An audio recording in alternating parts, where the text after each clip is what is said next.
La metamorfosis de Nayib Bukele, un poder envenenado. El presidente de El Salvador ha pasado de presentarse como un tecnócrata capaz de aliviar los sufrimientos de su país a un mandatario autoritario, que desprecia las leyes y los derechos humanos.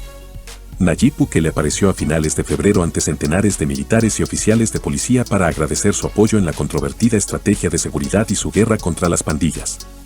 Como ya es su costumbre, el mandatario organizó una impresionante puesta en escena para transmitir un mensaje en el que, además de proclamarse un instrumento de Dios, atacó ante oficiales fuertemente armados a la clase política de El Salvador, a la que llamó corrupta y formada por asesinos, y se felicitó por haber reducido los índices de criminalidad en el país centroamericano.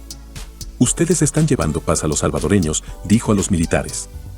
El guiño a las Fuerzas Armadas ha despertado alertas en sectores críticos con Bukele, porque, afirman, recuerda los momentos más duros de la militarización de la seguridad en el país y son una muestra de la transformación radical del mandatario. El joven político que se presentó como un líder moderno, capaz de enfrentar los problemas que aquejan a los salvadoreños, se ha convertido en un autócrata que desprecia las leyes y los derechos humanos, pero que cuenta con un gran apoyo de la gente de su país.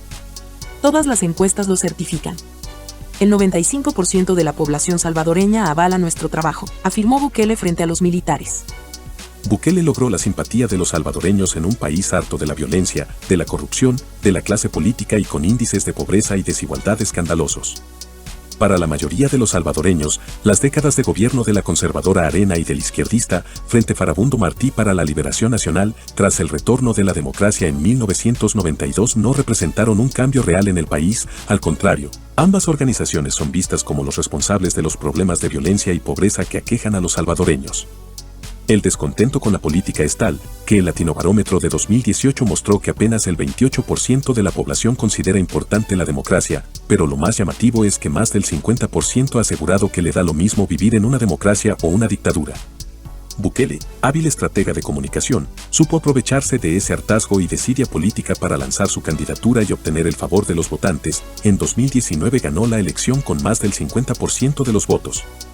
Se convirtió desde ese momento en un tsunami que no paraba de atraer simpatías por su discurso.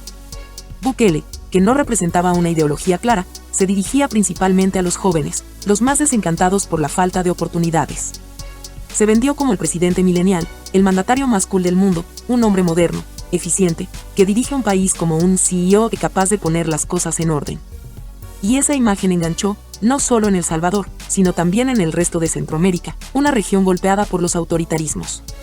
Es innegable que hay un nivel de desencanto generalizado en el país con respecto a la política partidaria, porque la gente considera que los políticos tradicionales no lograron transformar el país, dice el analista César Artiga.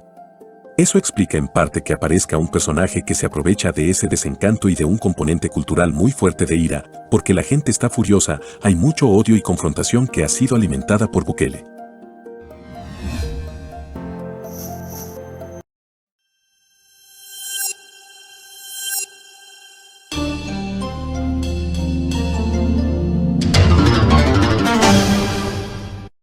Si te gustó escuchar este artículo, suscríbete a nuestro canal, 90 Segundos Noticias. Recuerda, activar la campanita, darle compartir y dejarnos tu comentario. Gracias.